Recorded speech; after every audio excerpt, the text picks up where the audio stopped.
નમસ્કાર દર્શક મિત્રો, હું છું ચૌહાણી રલ. તમે જોઈ રહ્યા છો લોકસામના ન્યૂઝ. તો જોઈએ આજના સમાચાર. મેંદરડાથી અમારા રિપોર્ટર ગૌરવકુમાર જોશી સાથે.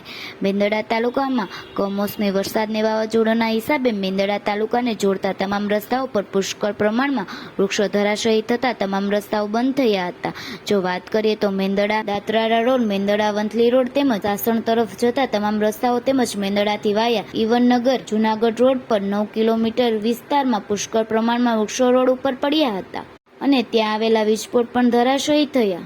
હજારોની સંખ્યામાં લોકો ફસાયા હતા. આ વાતની જાણ મેંદરડા તાલુકાના લોક ફરિયાદ નિવારણ સમિતિને થતા સમિતિના સભ્યો દ્વારા તંત્રને જાણ કરવામાં આવી હતી અને ત્યારબાદ મેંદરડા તાલુકાના પ્રમુખ ફરીદભાઈ માકડિયા તેમજ મેંદરડાના જાગૃત નાગરિક ગૌરવકુમાર જોશી તથા તેમની મેંદરડા તાલુકાના લોક ફરિયાદી નિવારણ સમિતિની ટીમ તેમજ આલીધરા સરપંચશ્રી તેમજ ખડપીપળીના સરપંચશ્રી તેમજ તેમની ટીમ તેમજ તાલુકા વિકાસ અધિકારીશ્રી તુષારભાઈ રાદડિયા અને પ્રાંત અધિકારી શ્રી કિશનકુમાર ગલચર સાહેબ તેમજ મામલતદાર શ્રી નિલેશકુમાર વિસાણી તેમજ મેંદરડા પોલીસ સ્ટાફ તેમજ RNB સ્ટેટ ડિપાર્ટમેન્ટના સાવલિયા સાહેબ તેમજ નાઘેરા સાહેબ તેમજ મેંદરડાના સુરેશભાઈ પાનસુરિયા, શ્રવણભાઈ ખેવલાણી દ્વારા જાતે મોનિટરિંગ કરી અને JCB તેમજ મંજૂરો દ્વારા સતત 7 કલાકની મહેનતને રાત્રે 1 વાગ્યા રસ્તા ચોખ્ખા કરીને રાબેતા મુજબ શરૂ કરાવેલ હતા.